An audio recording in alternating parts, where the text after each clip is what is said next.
So, a Muslim chronicler, Ibn al-Athir, who wrote during the 13th century, had some interesting things to say about the rise of the Latin Christian West in the 11th century. So let's take a look at what he says here. The power of the Franks and their increased importance were first manifested by their invasion of the lands of Islam and their conquest of part of them in the year 478. And in Christian years, that's 1085 to 86. For that was when they took the city of Toledo and other cities of Spain, as we have already mentioned. Then in the year 484, and of course that's our 1091 through 1092, they attacked and conquered the island of Sicily, as we have also mentioned.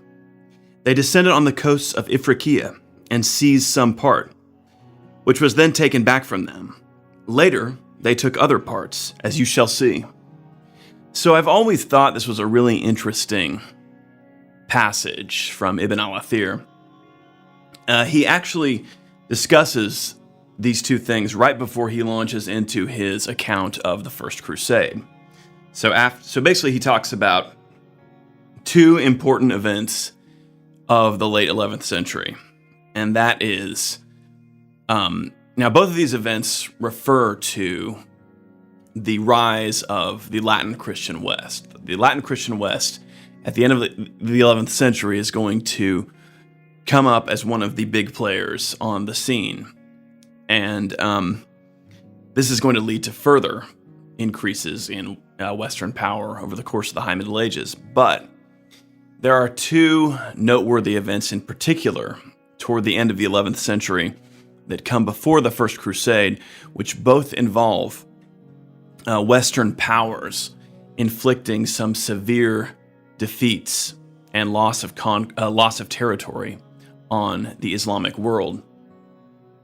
And it's kind of interesting how Ibn al-Athir, looking back on this quite a bit later, identifies these two events as being, not only important but related. And he even talks about them in terms of the Franks. So the Franks, of course, is this word that Muslim chroniclers during this period used to refer to all Western Europeans.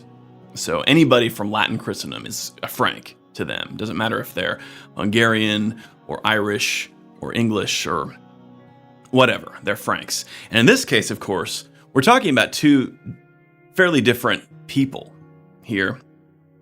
We're talking about the Kingdom of Leon, the Christian Kingdom of Leon, ruled by, at the end of the 11th century, ruled by Fernando I of Leon and then his son, Alfonso VI of Leon. And under these two Leonese kings, Christian Spain was going to rise up in a powerful way and actually become kind of the dominant power on the Iberian Peninsula during that period. A lot of the Muslim city-states were going to be paying tribute to the kings of Leon during this period.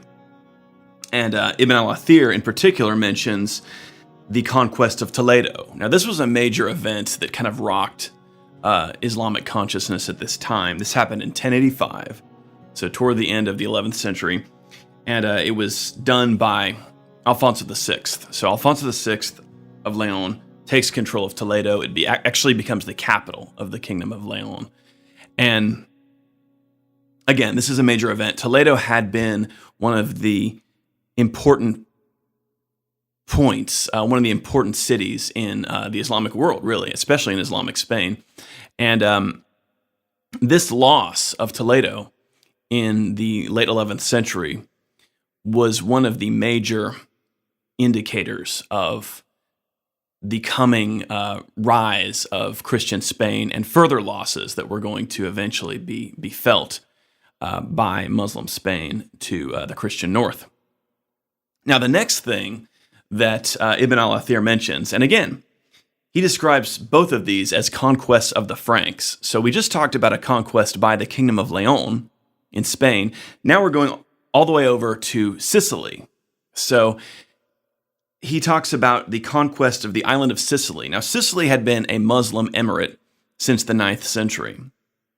And now, in the 11th century, a new power from the Italian peninsula, the Normans, who now controlled the southern part of Italy, now invaded Muslim Sicily and took it over shortly before the First Crusade. Again, this is done by an entirely different group, the Christian Normans of Italy. Over in Spain, we're talking about the Kingdom of Leon. But it's interesting how Ibn al-Athir identifies both of these as conquests of the Franks. So you can kind of see Ibn al-Athir looking back at this. He's looking at this from a civilizational standpoint. And of course, these are two different Muslim powers being conquered. This is the Emirate of Sicily. It's being conquered. Then over in Spain, we're talking about the Muslim power of Toledo being conquered. But Ibn al-Athir is interpreting these as both are losses to Islam, which, of course they are, but it's interesting how, on the one hand, chroniclers can look at things from sort of a smaller perspective, like from dynastic perspectives, from particular dynasties and regions, but then there's this larger civilizational thrust that both sides are aware of. Ibn al-Athir understands that this is the Christian West pushing back against Islam on two fronts, Spain and Sicily, even though these are two very different places that involve very different local dynasties and local conflicts. But at the same time, there is kind of a broader civilizational aspect to this. So I just find this very interesting. I find it fascinating that Ibn al-Athir kind of talks about these two important victories of the Latin West that kind of come before the triumph of the First Crusade.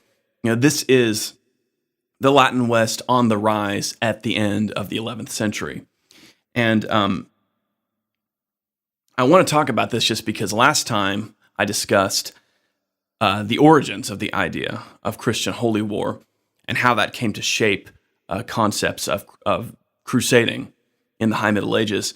So what we're going to look at now that I've kind of laid out this little introduction by looking at Ibn al-Athir's discussion of this, next time I'm going to talk about the rise of Christian Spain at the end of the 11th century. I'm going to do a podcast about that. And after that, I'm going to do a podcast about the conquest of Sicily by the Normans. And I just want to do those two podcasts as kind of a way of introducing the Crusades. So this is kind of stuff that comes before the First Crusade that's important in the rise of the Latin West. And, one of the popular features on this channel has been this big chronological history of the Crusades playlist that I made a long time ago. And this playlist, I basically tried to take all my videos, and, there's a lot of videos at this point on this channel, a lot of videos and podcasts, and arrange them in a chronological way so the whole thing becomes this kind of massive history of the Crusades on a grand scale. And I think, the playlist has almost gotten so big that I think it's almost broken the YouTube algorithm or something, because I've noticed that the playlist has gotten a little bit chaotic. It seems like videos are appearing in the wrong place and that sort of thing. So as I mentioned, actually, in my last video, I have broken up these videos into several different playlists, like the Crusades in the late 11th century, followed by a playlist called the Crusades in the early 12th century, followed by a playlist called the Crusades in the late 12th century. So I think this is going to be an easier way to get a handle on this, and so you guys can kind of go through these videos in a chronological way. And so the point of this little podcast here about Ibn al-Athir, and then these next two coming podcasts about the rise of Christian Spain in the 11th century and the conquest of Muslim Sicily by the Normans in the 11th century, these are going to kind of fill in gaps that I have noticed in all these playlists. And, I've already done quite a bit about the First Crusade, so kind of after that podcast about Sicily, I'll kind of direct you guys to the stuff about the First Crusade. But anyway, I hope you enjoy all this stuff that's coming up. Everybody have a good week.